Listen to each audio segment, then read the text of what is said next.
Howdy, Space Rangers, Captain Phoenix here. If you guys remember, a couple of months ago, I made a video talking about Star Wars and what the future of Star Wars holds, or at least what future projects we can be looking forward to. And Disney seems to have heard me because they have announced a lot of projects. And when I mean a lot, I mean a lot of projects. I know that this topic was mostly talked about last week, but I have been very behind on my video making. Hell, there are still a couple of other videos I am behind on, so I need to chop if I'm to get them all done by the end of the year. But better late than never, as I always say. Not really, but better late than never. So what was I saying? Yeah, so it seems Disney heard me, and they've announced a lot of projects. They've announced a lot of projects for their Marvel area, for their their Star Wars area, and in their Pixar/Disney animation era. So I thought I could talk about all of them today. I won't talk about Disney and Pixar because the video I found on it is a bit longer. It's definitely a more lengthy thing, and I will definitely probably make it a podcast or something. So yeah, the ones I will be talking about today will be Marvel and Star Wars. Those are the two I will be talking about today. However, when it comes to Disney and Pixar and their future projects and whatever movies they're going to do, I'll most likely make that a podcast or something where I can spend a longer time talking about it, because definitely the video I found on it is very lengthy and I don't want to spend too much time on it making a video. So for Marvel and Star Wars, those ones are shorter. I'll make videos on them. They're quick videos. Again, I'll do both of them today. And so today we're going to talk about Disney's Marvel and Star Wars future projects from now till I guess the end of time, I guess. And we're going to see which projects they're doing, how promising they are, and I'll just give my few thoughts on them. So yeah, again, for Pixar and Disney animation, I'll do that at a later date, but as of now, let's talk about Marvel and Star Wars. They're going to be very short videos, and yeah, so let's begin. I'm going to start with Marvel today because even though I like Marvel, I'm not the biggest Marvel fan out there. I haven't read a lot of the comics. I haven't even seen all the MCU films, but I do know a lot of the characters. I have watched a good number of the films, so at least I know something. I'm more of a casual Marvel fan than a die-hard Marvel fan. I'm not in love with Marvel as I am with Star Wars, I would say. So that's why I'm doing Marvel fast. So today we're going to be checking out every movie that Disney's doing. So let's get into it. By the way, this video isn't by me. It's from Nerdstalgic. Give me a second. What channel is it called? The Nerdist, right. I'll leave a link to their video down in the description below. You guys can go find it, and yeah, so they're the ones who made this video, so go give them some support. Every movie and Disney Plus series that Marvel just announced. The Marvel Cinematic Universe may have taken a break in 2020, but Kevin Feige announced more movies and Disney Plus series than there are characters in Avengers Endgame. If you're good at math, don't check me on that, because it's time for a roundup of every project that Marvel announced during Disney's Investor Day. WandaVision. We got a new trailer for the surreal sitcom Disney Plus series that debuts on January 15th, 2021, which looks equal parts jarring and jaw-dropping. Doctor Strange in the Multiverse. Okay, so here's the thing about WandaVision. I've seen the trailers and such. I'm actually kind of excited for it. I love the fact that the plot seems to be about Wanda and Vision trapped in like this TV universe, and then they get to see the different versions of how TV is done throughout the decades, like the 50s, the 60s, 70s, 80s, 90s, even early 2000s. So I'm definitely very interested in that, and I think the show has a lot of potential. Of Madness. Is there a doctor in the house? No, he's off in the Multiverse of Madness, officially joined by Scarlet Witch, Wong, and Xochitl Gomez as America Chavez in the Sam Raimi-directed sequel that connects WandaVision and the next Spider-Man movie, The Falcon and the Winter... Okay, Doctor Strange. I'm actually excited for this. First, when Marvel announced this, they said it was going to be sort of like a horror movie, but then they got Sam Raimi to direct it because they wanted to tone down on the horror stuff and elevate the action. So if anything, it's going to be sort of an action horror movie, which I'm completely down with. And we're going to have Doctor Strange traveling through the different dimensions. And what's great is that he's going to be teaming up with WandaVision. And also, the movie is going to be tying into Spider-Man 3, the new Spider-Man movie, which I'm honestly excited for. Maybe we'll get to see the different versions of Spider-Man throughout the multiverse, sort of like Spider-Man to the Spider-Verse. Or maybe we'll get to see Tobey Maguire come back, since Sam Raimi is directing this movie, and he did direct the original trilogy of Spider-Man movies. So again, the possibilities are endless because it is a multiverse, so I am very excited for this movie. Soldier. Oh, Captain, my Captain America. Sam Wilson and Bucky Barnes return in the Falcon and Bucky show on Disney Plus on March 19th. This action-packed trailer makes one thing crystal clear. The legacy of that shield is complicated. Loki, the god of mystery. Okay, here's the thing about the Falcon and the Winter Soldier. When I heard of it, I was like, okay, there's potential here. I really think this show could work, though I'm not die-hard excited for it. Then I saw the trailer. Overall, I'm still not that die-hard excited for it. It definitely seems like there's going to be more like lower action here than compared to other Marvel stuff. But there was this one thing in the trailer where Falcon jumps out of a plane and he has to dodge these missiles while flying through a canyon. And that is the best thing I've ever seen on screen in a long time. That, I don't know why it was so cool to me, just seeing Falcons flying through the canyons. It just looked so cool. And so I do think I have some hesitance to say this show would be great. I do think it will have a lot of potential. There's something telling me that I shouldn't get too excited, though I am very excited to see Falcon and Bucky going around. And who else agrees with me that Bucky should have been the next Captain America? Like, why the heck is it Falcon? Bucky knew Cap more. Jeez. Is wreaking havoc across space and time in this Disney Plus series dropping May 2021. With the Time Variance Authority, an election gone awry, and what seems like Loki as D.B. Cooper, this looks amazing, and that's no lie. So, Loki. I'm not very excited for this one. This one is probably the Marvel show I am least excited for. I've seen the trailer. I found it to be kind of interesting, and I'm like, okay, there's potential here. But at the same time, why does this show need to exist? It's based on the Loki from the alternate timeline. It's not based on the Loki we know from the Avengers movies. It's based on the Loki from way back when in Avengers 2012 in the alternate timeline. So if this is a completely different Loki, why am I rooting for him and why am I watching his show? Again, they could do something with this show. It could be the best show of all time. It's better than all the other shows I'm anticipated for, but at the same time, does it really need to exist? What if? Marvel's first animated Disney Plus series answers some of the greatest hypothetical questions in comics, like, what if T'Challa became Star-Lord? What if Peggy Carter became Captain America? And what if Captain America was a zombie? Yeah, you heard me, a zombie. Shang-Chi and the Legend of... Okay, now this is a movie I'm excited for. Reason being, not a movie but a series I'm excited for. Reason being, it deals with endless possibilities. You really can't go wrong with this series because literally anything can happen. Again, they just asked a lot of questions for what could happen. I am also envisioning so many things that could happen in my mind. This is basically fan fiction, the series, because no matter what you write here, it is liable in this universe. Anything is possible, and your imagination is the limit. That's why I love this show so much. It's because it can do literally whatever it wants, and no one will care. And considering it doesn't even tie into the Marvel movies, it works even better. That's why I'm most excited for What If. If you ask me what of all these projects I would be most excited for, it would definitely be What If. And Rings. The MCU's greatest martial artist hits theaters on July 9th, 2021, starring I heard of this movie. Also heard it's going to bring in the real Mandarin. Not too excited for it. I'm not a big SHANG-CHI fan. I haven't read any of his comics. I know very little about him, so I'm not going to say I'm excited for this. I'm just going to walk in with an open mind, I guess. Liu as Shang-Chi, Tony Leung as Wen Wu, and Awkwafina as the mysterious Katie. No trailer, though. Yet. Ms. Marvel. 2020 was just the beginning for Kamala Khan, who makes her live-action debut in late 2021 as played by Iman Vellani in the highly anticipated Ms. Marvel Disney Plus series, Captain Marvel 2. Okay, I love Ms. Marvel just for one reason only. Her powers, just elastic powers, to me is one of the coolest things ever. Like, my favorite superpowers, if I were to be a superhero and you ask me what powers I would have, it would definitely either be elasticity or time powers. And since time is a bit complicated, I would rather have elasticity. It's such a cool power, and I don't know, I just kind of like Miss Marvel's character. She's sort of like the girl Peter Parker, which I guess already works for me. I do hope that there is some tie into Miss Marvel and Peter Parker when it comes to her movie, like how Tony was Peter's mentor. Peter could be her mentor into being a superhero, and considering she also lives in New York, they could be going to the same school and whatnot, considering they're both teenagers. I'm guessing that Peter's just a bit older, but I would really love to see these two become a duo. It's honestly really cool. And there was a Spider-Man show, Spider-Man 2017, a show which you don't talk about, but there was something in that show where I ship it. I completely ship them, Miss Marvel and Peter Parker. However, in the MCU, I would rather Peter be her mentor, just how Tony was his mentor. But, you know, time will tell.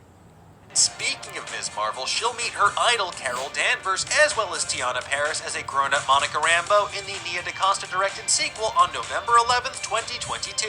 Hawkeye, Jeremy Renner. Captain Marvel 2. I found the first Captain Marvel to be entertaining enough. I really liked it. Not liked it so much that I love it, but I liked it. It was entertaining, and I was. It kept me watching. I know a lot of people really don't like the first Captain Marvel, but I'm more excited for Captain Marvel 2. A, because it will learn from the mistakes of the first Captain Marvel, and B, you can go anywhere with it. Now, like, she's in space, and we can go to like these different planets, and we can, like, you know, get to see her powers and understand them a bit more, rather than just her being just too OP. Like, literally, in the first movie, she flexes her muscles to scare the villains away. That was essentially what happened. So maybe in this movie we'll get to see her do something a bit more, and yeah, I would really enjoy seeing her, you know, try to be more entertaining. And yeah, again, I didn't hate the first movie, so I hope the second movie is better. It has potential, is what I'm saying. Taking a break from creating apps and releasing songs to return as Clint Barton in the Disney Plus series based on Matt Fraction and David Aja's iconic comics run. The series comes sometime late 2021 and stars Haley Steinfeld as Kate Bishop, as well as Alaqua Cox as Maya Lopez, aka Echo.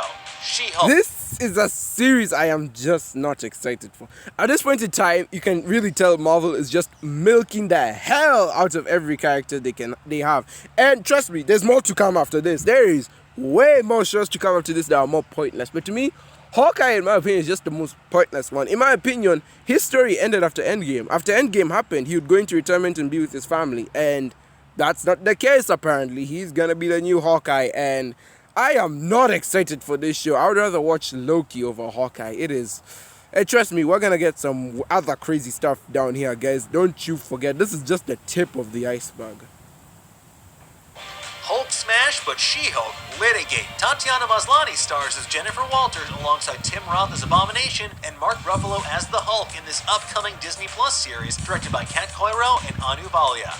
Moon Knight. Alright, here's one that I see has potential. I'm not fully excited for it, but I am interested in the aspect of bringing She-Hulk into this. And again, they're gonna make Abomination a big villain in this. And seeing as how it seems that Marvel now has a lot of hold over Hulk, I'm very interested to see what they'll do with a show about him.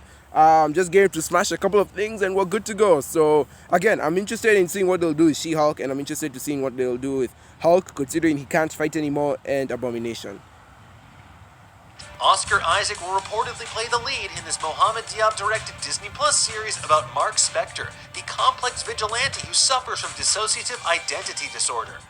Secret Invasion. Okay, I am interested in this one. Moon Knight. If you don't know who Moon Knight is, he's essentially Marvel's Batman. He's really not that interesting of a character. But I am interested in the guy who's playing him, Oscar Isaac. He's the same guy who played Poe from Poe Dameron from the sequel trilogy of Star Wars. I really loved his acting job in there, and he really loved playing Poe Dameron. And it seemed like he was really in love with his work there. And I think if he carries that same passion over to Moon Knight, if I don't like the show itself, I will definitely like it for its cast. Samuel L. Jackson is back as Nick Fury, and Ben Mendelsohn returns as Talos in the Disney Plus series about Skrull cells infiltrating the Earth. Looks like Nick Fury's post-Far From Home vacation is over. Ironheart. Now this is something I am excited for. Secret Invasion is a big Marvel story. Big like Dark Phoenix and Galactus, like it's really big. Even like Civil War. And a thing I like about Secret War is that I haven't read the comics, though I did get a small tidbit of it from Avengers Earth's Mightiest Heroes, where Skrulls can, again, look like anyone they choose, and then they'll come to Earth and then like sort of fill that person's life. And so I love the what's this? I love the concept of an alien invasion happening right under our very noses and we don't even know it, because most alien invasions involve spaceships coming out of the sky and then blasting all of us and saying, take me to your leader. This invasion is, again, very secret because we don't even know what's happening. Any one of us could be a Skrull and they just slowly take over the Earth, and anyone from the entire series could be a Skrull, and I love that idea. Again, I did get a tidbit of it from Earth's Mightiest Heroes, where it was revealed that Captain America was a Skrull for a very long time, and we just didn't know it. And there was also this other aspect. What was it from that show? Oh yeah, these Skrulls. There's some special like super soldier Skrulls who can copy powers of other people. So like for example, we have Thor. He's the lightning god, right? Maybe a Skrull will look like him and now it will possess lightning. Or Hulk. Some Skrull will have like super strength. So I'm really interested to see those super Skrulls and how they also even take on our heroes. I like that. Ironheart stars Dominique Thorne as Riri Williams, the young woman who creates the most advanced suit of armor since Iron Man. And both this show and Secret Invasion will tie into upcoming MCU movies as well. Okay, so we know Ironheart and Secret Invasion will tie into future movies, and I'm guessing Secret Invasion also going to Secret Wars, if I'm not wrong. However, here's the thing I don't know about Ironheart. I thought it was gonna be about Morgan Stark, Tony Stark's daughter, who like builds a suit of armor and wants to be like her father, but that's not the case on this. So I really don't know that much about Ironheart, so I'm not gonna say anything about it. So I'll just leave it at that. Wars. And speaking of Iron Man, what happens when his tech falls into the wrong hands? We'll find out when Don Cheadle returns as James Rhodes, aka War Machine, in this Disney Plus series based on the classic Marvel comic. The Guardian. This is something I have a problem with. Why is he getting a show? Of all characters, James Rhodes is getting a show? He works well as a side character, but his own show? What the hell, Marvel? Again, now this is where that bottom of the iceberg thing I was mentioning earlier comes in. Well, all these people are just getting random pointless shows that don't need anything. Like, why is Armor Wars a thing? If anything, Armor Wars and Ironheart should be one show. It feels like the same thing. They're both based off Iron Man anyway. Just make them one complete show. Why is James Rhodes getting his own show? If anything, this is the show I am least looking forward to. And if anything, I'll probably not end up watching this show because I don't see any point to it existing. At least Ironheart we know will tie into future Marvel movies. But what will Armor Wars do? So I'm not excited for it.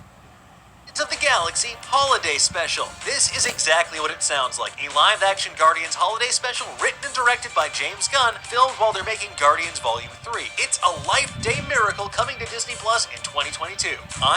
Okay, so it seems that Guardians Volume 3 is still happening, though before that we're gonna get a holiday special, a live-action holiday special. So it's sort of like the Star Wars holiday special, but for Marvel this time, which I'm not opposed to. I don't see any big problem with it, so it's fine. Did someone say adorable short starring Baby Groot on Disney Plus? Oh, yeah, I guess Kevin Feige said that. He's the one. Thor Love and Thunder. At least it's a short and not like a full-on movie. Imagine just a full-on 2-hour movie of Groot just being like, I am Groot for just 2 hours. Oh my god. Thor Love and Thunder, let's go. Gore Love and Thunder, Academy Award winner Christian Bale officially joins the cast as Gore the God Butcher, which is bad news bears for a certain god of thunder I can name. His name is Thor. Black Panther 2. I am interested in this one now. Thor Love and Thunder, one of the most anticipated movies I'm looking for. Thor is now a character I'm surprised has 4 movies. For those who don't know, every major character in the MCU got at least a trilogy of movies dedicated to them. But Thor is the only one who gets 4 movies. That's an entire quadrilogy. And the premise is interesting because we know Thor's girlfriend, Jane Foster, is going to be the new Thor in this movie, 1. And 2, we're going to get a god butcher. We're going to have a guy whose one job is to kill gods. That is actually something I want to see Thor. There is a dude who I want to see Thor go up against, and I am here for it 100%. I am going to watch that movie. Feige confirmed that Black Panther 2 will hit theaters on July 8, 2022, and they will not recast the late, great Chadwick Boseman. Rest in peace. It will focus instead on the world of Wakanda and the other characters we met in the first film. Ant-Man and the Wasp, Okay, so it seems that Black Panther 2 won't have Chadwick Boseman, as I pretty much predicted. But who's gonna be the main character? It says it's gonna be through the perspective of the other eyes of people of Wakanda. But if anything, I think we all know it's gonna be Shuri. In the comics even, Shuri does take up the Black Panther mantle. So if anything, I think they'll just take T'Challa's arcs, all of them, and just give them to Shuri. Cause like, what else can they do? Mania. A new purple villain has appeared, Jonathan Majors as Kang the Conqueror in the amazingly titled Ant-Man and the Wasp: Quantumania. The film also adds Catherine Newton as Cassie Lang, which means one thing and one thing only: Young Avengers. Fantastic Four. Last but not least. Okay, I'm interested for a Young Avengers thing. I heard that Avengers 5 was going to be about the Young Avengers. This is not confirmed. It was just a rumor I had some time ago. And so if the Young Avengers thing is going to be happening, the prospect does seem interesting. And considering Cassie Lang, Scott Lang's daughter, is going to be in this, I'm interested to see where they're going to go with it. And I'm also finding it funny that they're bringing Kang the Conqueror. Kang the Conqueror, like, I thought he was like a big Marvel villain. I know he's like some kind of time traveling dude who tries to like control all of time, but I thought he would be used for like a Marvel movie or something. So the fact that he's been secluded mainly to Ant-Man and the Wasp, I'm finding that very interesting. So again, I did like Ant-Man and the Wasp. I found it to be a very fun movie, so I'm excited for this one. Marvel's first family is getting a brand new feature film courtesy of Spider-Man director John Watts. And let me get this out of the way right now. Danny DeVito as Mole Man. I'm the Mole Man. And those are all the new... Yes! Fantastic Four, finally. Marvel gets to make a movie about them. Here's the funny thing. I did watch the first two Fantastic Four films released. I found them to be okay. I found the first one interesting. I really liked the first one. But then, don't ask me, I was a kid when I watched it, so obviously I would love anything. But I did love the first one. And then I saw Rise of the Silver Surfer, and I'm like, ugh, what is this thing? And then they brought in Galactus, and I'm like, at first, that's what I thought Galactus looked like. He's like, oh, he's a giant cloud. Oh, okay. I didn't know that he was actually some giant purple celestial. How could they butcher him so badly in that movie? Jesus Christ. And I never watched Fantastic, thank God, because what I heard from that movie is that it sucked. So, yeah, hopefully this new Fantastic Four will be good. Hopefully they use the villains to the best of their abilities. And from what I've seen, it's kind of hard to write a Fantastic Four film, so maybe they can do this well. Have the guys be a real family, some camaraderie in there. And of course, Danny DeVito as the Mole Man.